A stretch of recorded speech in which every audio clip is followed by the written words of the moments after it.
إن الحمد لله نحمده ونستعينه ونستغفره ونؤمن به ونتوكل عليه ونعوذ بالله من شرور أنفسنا ومن سيئات أعمالنا من يهده الله فلا مضل له ومن يضلل فلا هادي له وأشهد أن لا إله إلا الله وحده لا شريك له وأشهد أن محمدا عبده ورسوله فإن أصدق الكلام كلام الله وخير الهدي هدي محمد صلى الله عليه وسلم وشر الأمور كل محدثاتها وكل محدثة بدعة وكل بدعة ضلالة وكل ضلالة في النار. أعوذ بالله السميع العليم من الشيطان الرجيم من همزه ونفخه ونفثه. بسم الله الرحمن الرحيم.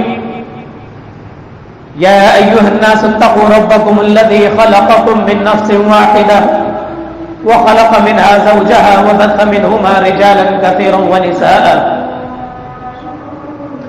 واتقوا الله الذي تساءلون به والأرحام إن الله كان عليكم رقيبا. يا أيها الذين آمنوا اتقوا الله حق تقاته ولا تموتن إلا وأنتم مسلمون. يا أيها الذين آمنوا اتقوا الله وقولوا قولا سديدا يصلح لكم أعمالكم ويغفر لكم ذنوبكم ومن يطع الله ورسوله فقد فاز فوزا عظيما.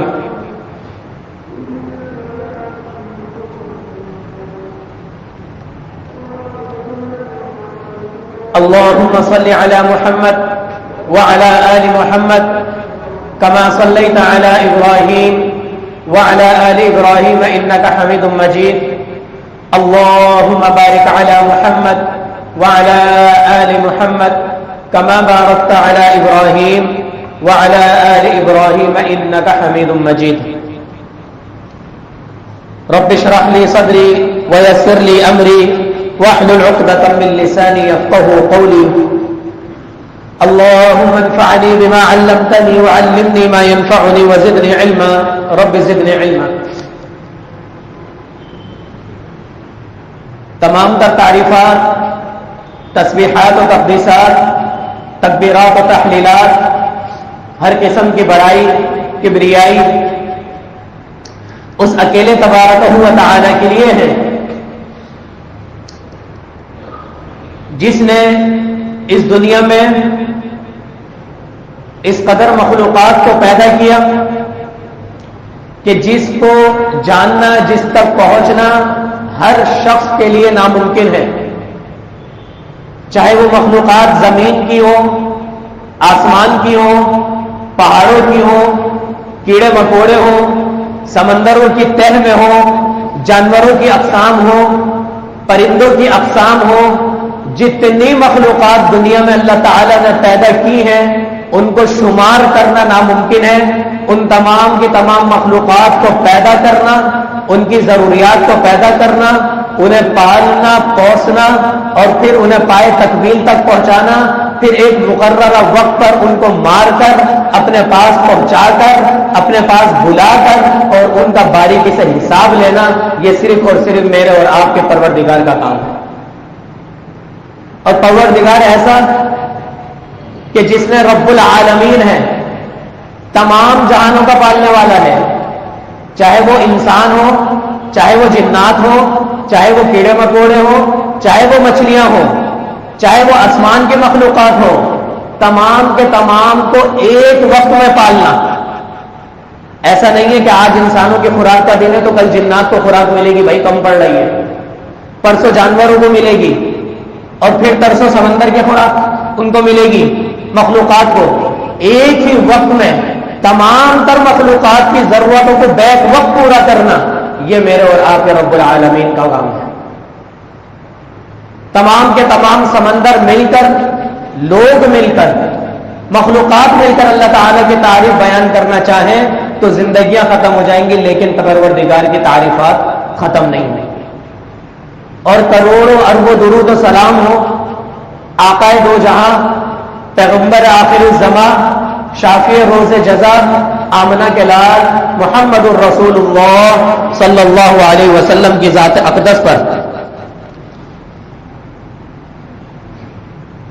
صلی اللہ تعالی علیہ وآلہ وسلم تسلیما کثیرا کثیرا۔ دنیا میں جتنے بھی ادیان ہیں، جتنے بھی دین پر لوگ عمل کرنے والے ہیں، چاہے وہ بت پرستی ہو، چاہے وہ بت مت ہو، چاہے وہ آنکھ کی پرستش کرنے والے ہوں، چاہے وہ چاند اور سورج کی پوجا کرنے والے ہوں، چاہے وہ کوئی سے بھی ادیان ہو، اور کچھ لوگ ایسے بھی ہیں جو کسی دین کو نہیں مانتے، ایتھسٹ لوگ، ناستک لوگ، جو کسی بھی دین کو پر عمل کرنے کے لیے تیار نہیں ہوتے، اور یہ دنیا کے تمام تر دین آپس میں مل جائیں، اللہ کی قسم نبی کریم صلی اللہ علیہ وسلم نے جو دین ہمیں دیا ہے دنیا کے تمام ادیان کے لیے ایک ہی کافی ہے، سب کے اوپر بھاری ہے۔ اور یہ سارے ادیان مل کر اسلام کو جو دبانا چاہتے ہیں، جو مٹانا چاہتے ہیں، اس کی بنیادی وجہ وہ کیا بناتے ہیں؟ آج ہمارے بھی معاشرے میں مسلمان کہلانے والے، کلمہ پڑھنے والے، مسلمانوں کے قبرستان میں اپنے رشتہ داروں کو دفن کرنے والے، ائمہ کے پیچھے نمازیں پڑھنے والے لوگ یہ کہہ دیتے ہیں کہ میرا جو مذہب ہے وہ اسلام نہیں انسانیت ہے۔ کتنے ہی لوگوں کو ہم نے سنا، کتنی ہی پوسٹیں چلی، خاص کر جب عبدالستار ایدھی صاحب کا انتقال ہوا، اس کے بعد یہ پوسٹ اس قدر چلی، معاشرے میں اس قدر یہ عوام میں رائج ہو گیا کہ میرا جو مذہب ہے وہ اسلام نہیں ہے انسانیت ہے۔ لوگوں نے یہ سمجھ لیا ہے کہ انسانیت الگ مذہب ہے اور اسلام الگ مذہب ہے، اور اسلام پر چلنے والے جو ہیں وہ لوگوں کی خدمت نہیں کرتے، صرف اللہ اللہ کرتے رہتے ہیں، چار دیواری کے اندر رہتے ہیں، اور اصل کام تو یہ ہے کہ لوگوں کی خدمت کرنا، ان کی ضروریات کو پورا کرنا، ان کی تکلیف میں ان کا سہارا بننا۔ اس طریقے سے کتنے ہی معاشرے میں ہمارے ہی اسلام کے نام پر بنے ہوئے ملک میں خدمت کمیٹی کے نام پر، خدمت کے دفتر کے نام پر، ویلفیئر کے نام پر کتنے دفاتر اور کتنے علاقے کھل گئے۔ یہ کس کی سروس ہے جناب؟ فلانا کا دسترخوان ہے، فلانا کی ایمبولینس سروس ہے، اور اس کے نام پر لوگوں سے جو چندہ لیا جا رہا ہے اور اپنی بلیک منی کو جو وائٹ کیا جا رہا ہے، اس کی گہرائی میں اگر جائیں گے تو سارا جمعے کا وقت اسی میں نکل جائے گا۔ اور میں اور آپ جب ایسے لوگوں سے بات کرتے ہیں اور وہ ہمیں بتاتے ہیں، سمجھاتے ہیں کہ اصل کام تو جناب یہ ہے، مولوی ملاؤں نے اس کام کو چھوڑ دیا، ہم بڑے اور شان و شوکت سے بول رہے تھے واہ واہ جی بالکل صحیح بات کہہ رہے ہیں۔ کیسے صحیح بات کہہ سکتے ہیں؟ اس کی وجہ یہ ہے کہ میں نے اور آپ نے 1400 سال پہلے نبی کریم صلی اللہ علیہ وسلم کے ذریعے جو قرآن اللہ تعالیٰ نے اتارا تھا، جو لیٹر اور جو باکس آپ صلی اللہ علیہ وسلم نے دیا تھا، جو چٹھی ہمیں دی تھی، وہ ہم نے اٹھا کر نہیں دیکھی، قرآن کو ہم نے نہیں پڑھا، اور ہم ان کے ہاں میں ہاں ملا کر بول رہے ہوتے ہیں جناب یہ بندہ بالکل صحیح بات کہہ رہا ہے، اور ایسے لوگوں کے منہ پر تماچا مارا، ایسے لوگوں کی زبانیں بند کری۔ میرے اور آپ کے پیغمبر نے محمد الرسول اللہ صلی اللہ علیہ وسلم جو کتاب ہماری طرف لے کر آئے ہیں، کتاب کا نام کیا ہے؟ الفرقان، فرق کر دینے والی چیز، حق اور باطل میں واضح طور پر فرق کر دیتی ہے، یہ اچھائی اور برائی کا طریقہ ہمیں سمجھا دیتی ہے، بتا دیتی ہے کون لوگ دین کے نام پر غلط فتنہ پھیلا رہے ہیں، کون لوگ دین کے نام پر آپ کو اللہ اور رسول سے ملوا رہے ہیں۔ اٹھائیے سورۃ البقرہ، زیادہ تر میں مثالیں آپ کو یا تو سورۃ البقرہ سے دیتا ہوں یا پھر 30ویں سپارے سے دیتا ہوں۔ اس کی وجہ کیا ہے؟ جب آپ قرآن کا ترجمہ پڑھنا اسٹارٹ کرتے ہیں یا تو آپ پہلے سپارے سے کریں گے یا پھر آخری سپارے سے کریں گے، اور جب آپ پڑھیں گے تو آپ کو پتہ چلے گا آپ کے پروردگار نے آخر زندگی گزارنے کا طریقہ کیا بتایا ہے۔ سورۃ البقرہ ہے، دوسرا سپارہ ہے، اور آیت نمبر اس کی کون سی ہے؟ 177۔ اور جب یہ کلام آیا کرے، جب پتہ چل جائے کہ قرآن پڑھا جا رہا ہے، تو میرے بھائی یہ کسی میرا اور آپ کا کلام نہیں ہے، یہ ہمارے پروردگار کا کلام ہے۔ توجہ ملحوظ ہو جانی چاہیے، دل اس چیز کی طرف لگ جانا چاہیے کان اس چیز کی طرف لگ جانے چاہیے کہ اب آخر کیا الفاظ پڑھے جائیں گے. اور الفاظ کوئی نئے نہیں ہیں، وہی 1400 سال پرانے ہیں، وہی میں اور آپ جو بچپن سے قرآن سنتے ہوئے آ رہے ہیں وہی ہیں. لیکن مجال ہے کہ میری اور آپ کی توجہ اس چیز کی طرف گئی ہو کہ جو آج پڑھا ہے یا سنا ہے، جو قاری صاحب نے نماز میں پڑھا ہے مغرب اور عشاء کی، یا جو جمعے کی نماز میں پڑھا ہے، ہم اس کو کھول کر دیکھ لیں. کس کس کو یاد ہے کہ پچھلے سال کے یہی شعبان کے مہینے میں، رجب کی آخری تاریخ ہے آج، شعبان کے مہینے میں آخری جمعہ کیا پڑھا تھا؟ چھوڑ دیں پچھلے سال کو، پچھلے مہینے کا جمعہ کیا پڑھا تھا؟ کسی کو یاد ہے؟ جب تک کھولیں گے نہیں قرآن کو تو یاد نہیں ہوگا. یہ میں آپ کو بات بتا دوں. دن گزرتے رہتے ہیں، نئے نئے معاملات ہمارے ذہن میں آتے رہتے ہیں، آگے دوڑ اور پیچھے دوڑ کی والی کہانی چلتی رہتی ہے. کسی کو یاد نہیں رہتا کہ جب تک میں اور آپ اس قرآن کو اٹھا کر پڑھیں گے نہیں، ہمیں نہیں پتا چلے گا کہ میرے اور آپ کے پروردگار نے کیا بھیجا. اٹھائیے آیت نمبر 177. اللہ تعالیٰ فرماتا ہے لیس البر ان تولوا وجوہکم قبل المشرق والمغرب. جو لوگ حافظ ہیں وہ اس آیت کو بخوبی جانتے ہیں، زبانی یاد ہے، 20 سال سے تراویح پڑھا رہے ہیں، لیکن مجال ہے کہ ایک آیت کا قرآن کا ترجمہ پڑھو. تراویح پڑھنے کا، پڑھانے کا، قرآن کو زبانی پڑھنے کا، قرآن کو ناظرہ پڑھنے کا، بغیر سمجھے پڑھنے کا بھی بہت ثواب ہے. اس بات سے انکار نہیں ہے، یہ میں آپ کو بتا دوں. اگر بچے پڑھ رہے ہیں اور لوگ پڑھ رہے ہیں تو ان کو یہ نہیں کہہ سکتے کہ جناب اس کا تو کوئی فائدہ ہی نہیں ہے، پڑھنا ہو تو ترجمے کے ساتھ پڑھو. نہیں، نبی علیہ الصلوۃ والسلام نے جب فرمایا کہ میں یہ نہیں کہتا کہ الف لام میم ایک حرف ہے، بلکہ الف حرف، لام حرف اور میم حرف، یہ الگ الگ حرف ہیں، اور جو شخص یہ پڑھ لیتا ہے اس کو 30 نیکیاں اس کے نام اعمال میں لکھ دی جاتی ہیں. اور الف لام میم کے بارے میں ہم سب جانتے ہیں کہ اللہ تعالیٰ نے اس کا ترجمہ نہیں بتایا. نبی علیہ الصلوۃ والسلام الحمدللہ رب العالمین کی بھی مثال دے سکتے تھے، لیکن مثال ایسی آیت کی تھی جس کا ترجمہ ہی نہیں ہے. گویا ثابت یہ ہوا کہ جس کا ترجمہ نہیں پتا ہمیں، وہ بھی ہم پڑھ رہے ہیں تو ثواب ہے، تو جس کا ترجمہ معلوم ہے وہ بھی پڑھیں گے تو ثواب ملے گا. البتہ فائدہ تب ہوگا جب ہم ترجمے کے ساتھ پڑھیں گے اور سمجھیں گے. تو صرف قرآن پڑھنے کا ایسا نہیں ہے کہ کوئی فائدہ ہی نہیں. تو جو لوگ 15-20 سال سے تراویح سنا رہے ہیں اور پڑھ رہے ہیں مستمل، ان کو چاہیے کہ جو کچھ وہ پڑھ رہے ہیں اس کا 10% حصہ ترجمے کے ساتھ لازمی پڑھیں. اور اللہ تعالیٰ نے کس طریقے سے ہماری رہنمائی کر دی. لیس البر ان تولوا وجوہکم قبل المشرق والمغرب.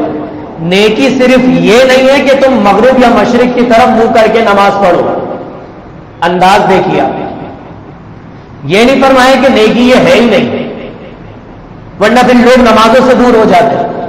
اور ایسا ہوا ہے، ہماری جتنی NGOs چل رہی ہیں، جتنے خدمت خلق دفتر اور خدمت خلق دسترخوان چل رہے ہیں، چاہے وہ فیلانی ہو، چاہے وہ JTC ہو، چاہے وہ فلانا ہو، یہ سارے لوگ دین سے اور عبادات سے دور ہیں. خدمت میں اپنے آپ کو اس طریقے سے انوالو کر لیا کہ کانوں میں اذان کی آواز آ رہی ہے لیکن مسجد میں جانے کی توفیق نہیں ہے، اللہ کے آگے سر جھکانے کی توفیق نہیں ہے. بندوں کے آگے جھک جائیں گے، ان سے چندہ بھی وصول کر لیں گے، ان کے آگے جھک کر ان کو خدمتیں بھی کر لیں گے، ان کو کھانا بھی کھلا دیں گے، سارے کام کر لیں گے، لیکن جس نے پیدا کیا، جس نے توفیق دی ہے سارے کام کی، اس کے آگے جھکنے کی توفیق نہیں.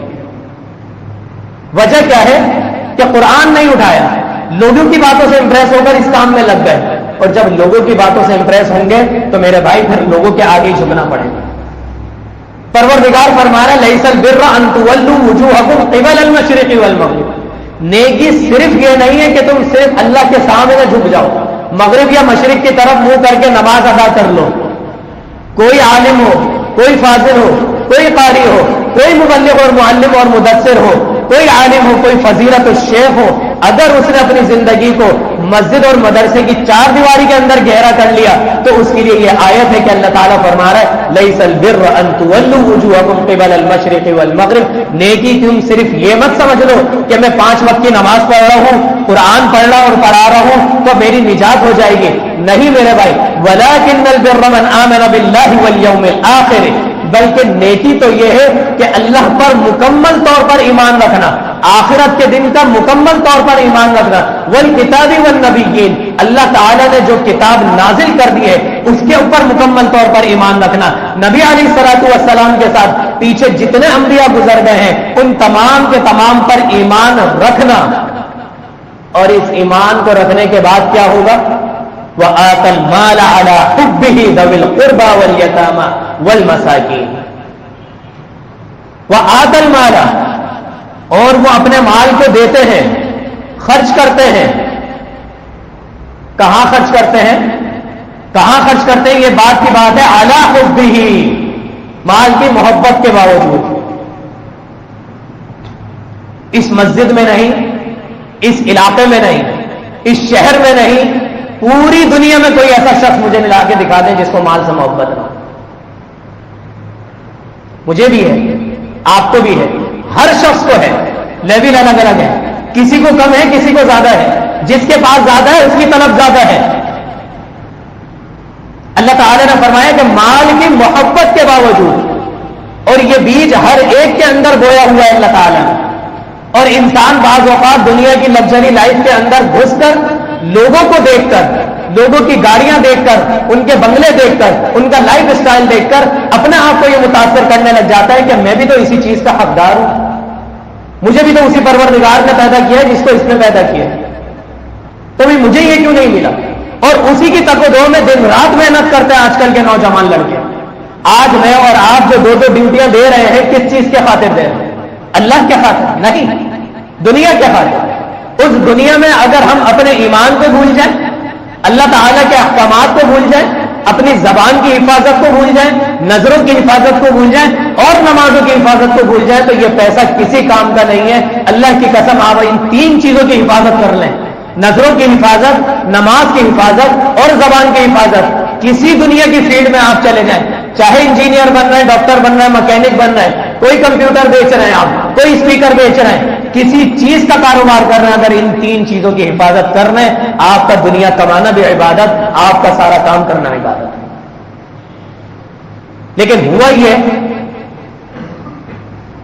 کیا؟ ٹریفک میں پھنس کرنا نماز کا ہوش آیا، کاروبار میں پھنس کرنا نماز کا ہوش آیا، دن بھر کی تھکان کے بعد جب لوگوں میں اور گھر والوں کے اندر ہم چلے گئے تب نہ نماز کا ہوش آیا، دوستوں کی محفلوں میں بیٹھے ہوئے تھے تب نہ نماز کا ہوش آیا، اپنی پکنک پوائنٹ پہ جا رہے ہیں، فارم ہاؤس پہ وقت گزار رہے ہیں، پیسہ خرچ کر رہے ہیں، وقت لگا رہے ہیں، نہ نماز کا ہوش آیا، اور پھر جب تک ہار کر سو گئے تو پھر نہ فجر کی نماز کا ہوش آیا. سارے ہی تو کام چل رہے ہیں سوائے نماز کے.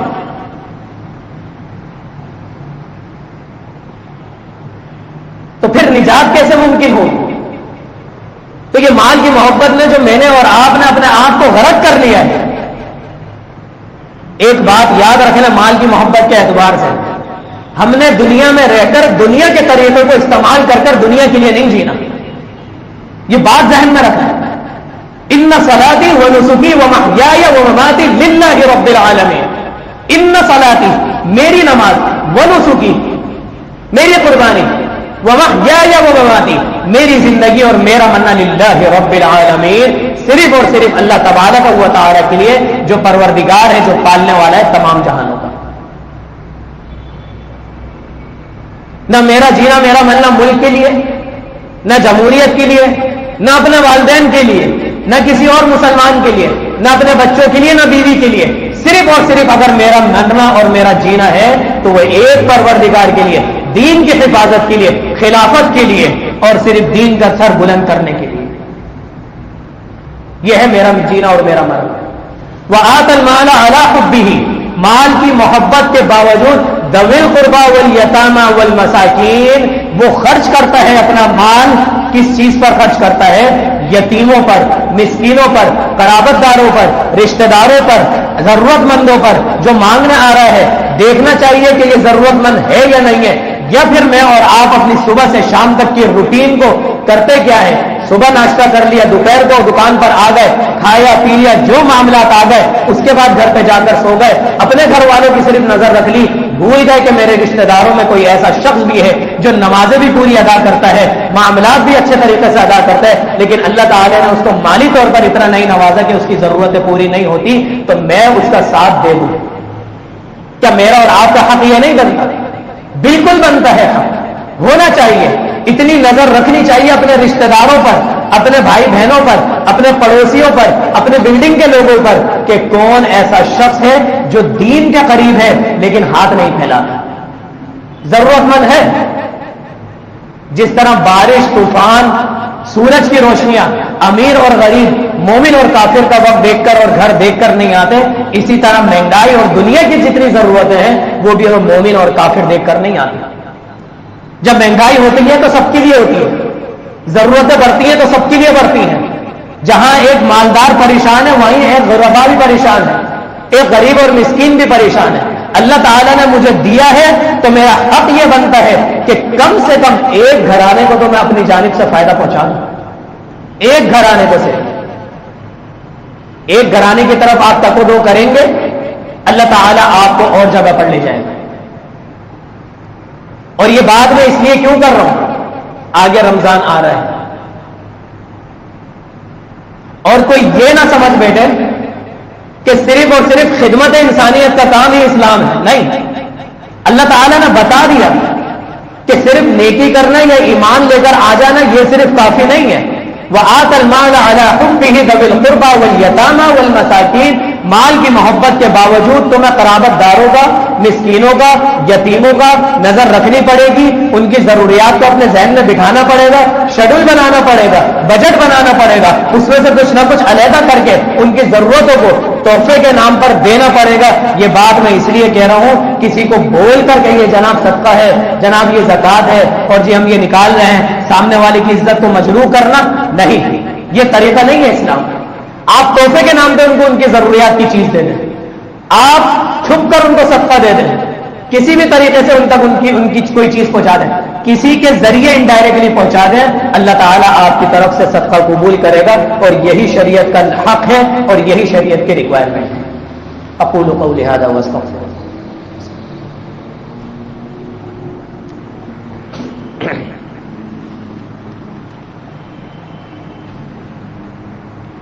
نحمده ونصلي على رسوله الكريم اما بعد.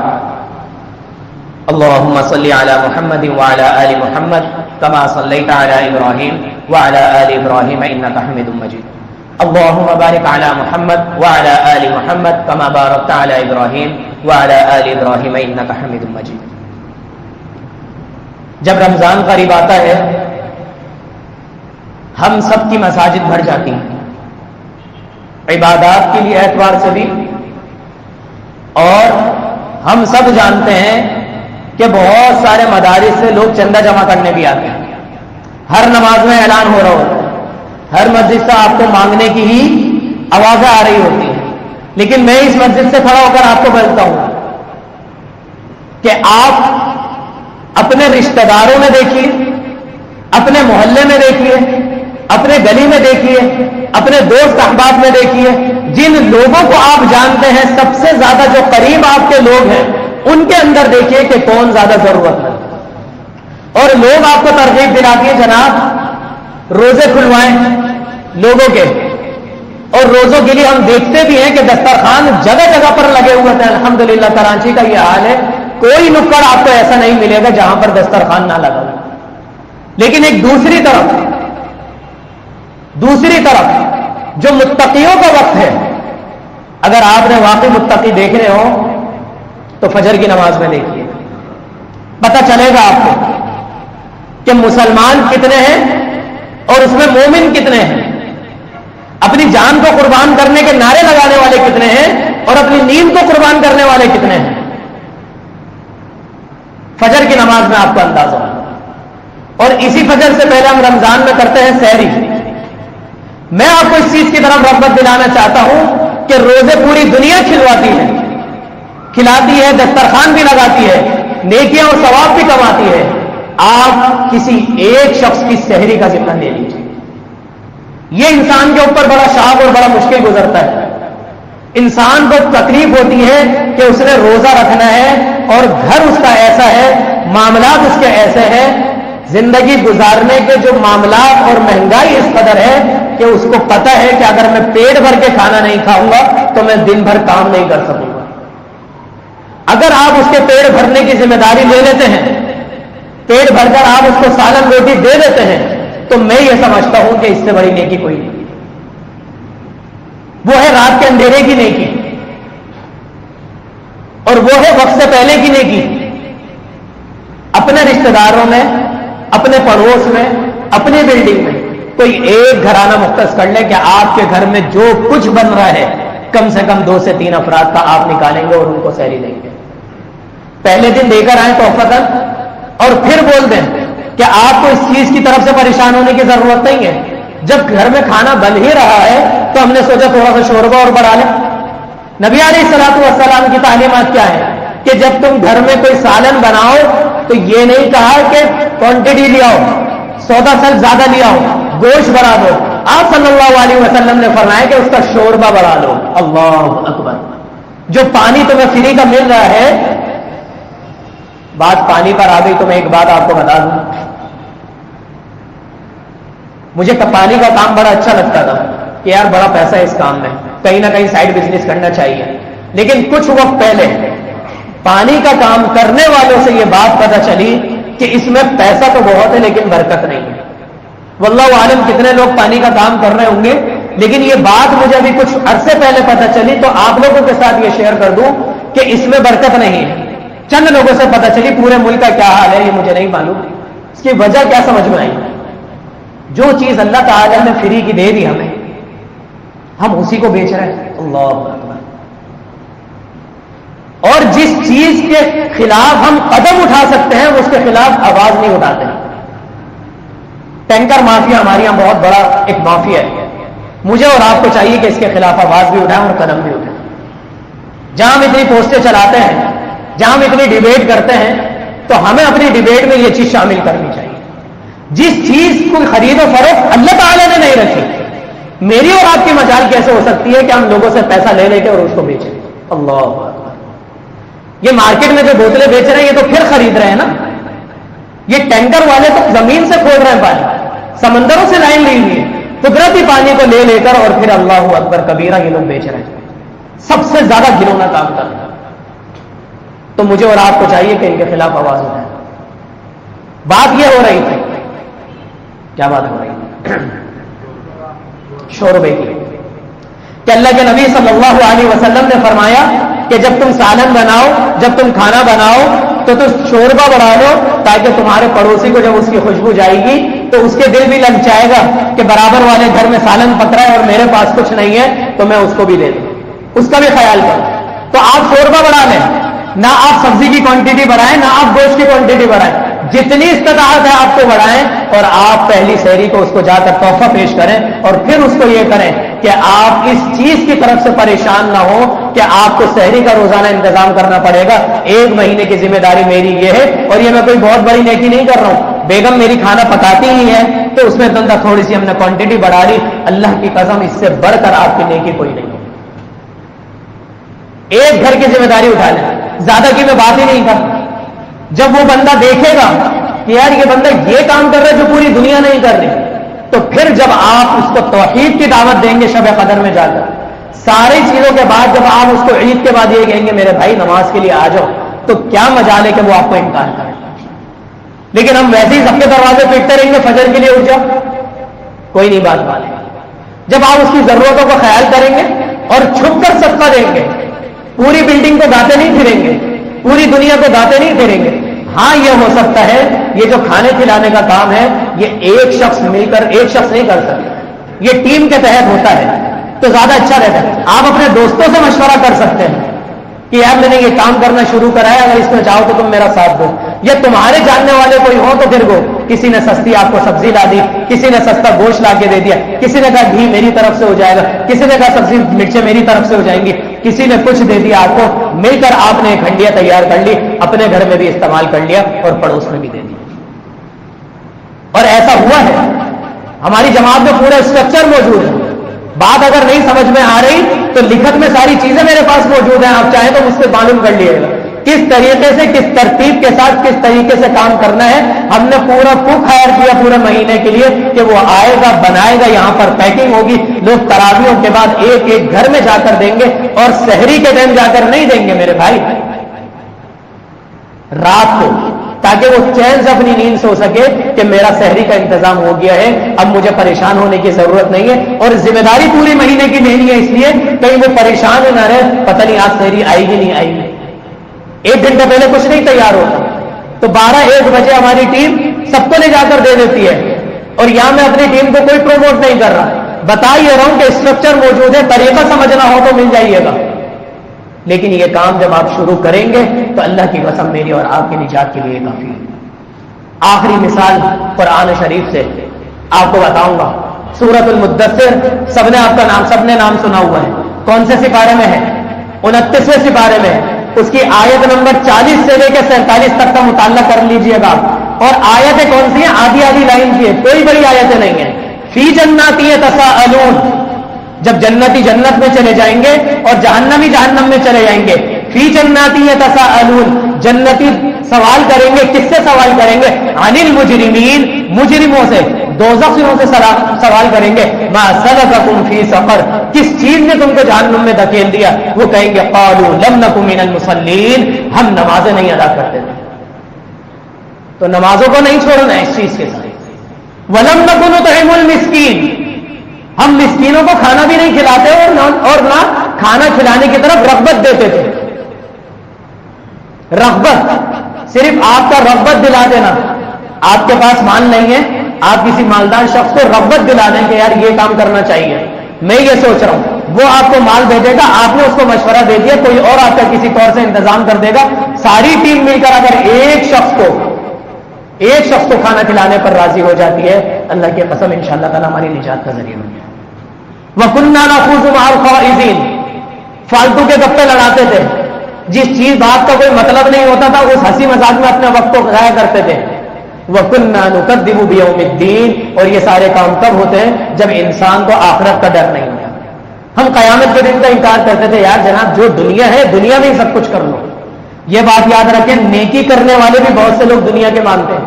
یہ جتنی میں نے آپ کو این جی اوز کی مثالیں دی ہیں, یہ سب یہی کہتے ہیں کہ جو کچھ ہے, جو نیکیاں کرنی ہے دنیا میں کر لو, اس کے بعد پھر موقع نہیں ملے گا, لیکن حساب آخرت میں ہوگا. حتی اتانا الیقین, یہاں تک کہ قیامت کا دن آ گیا.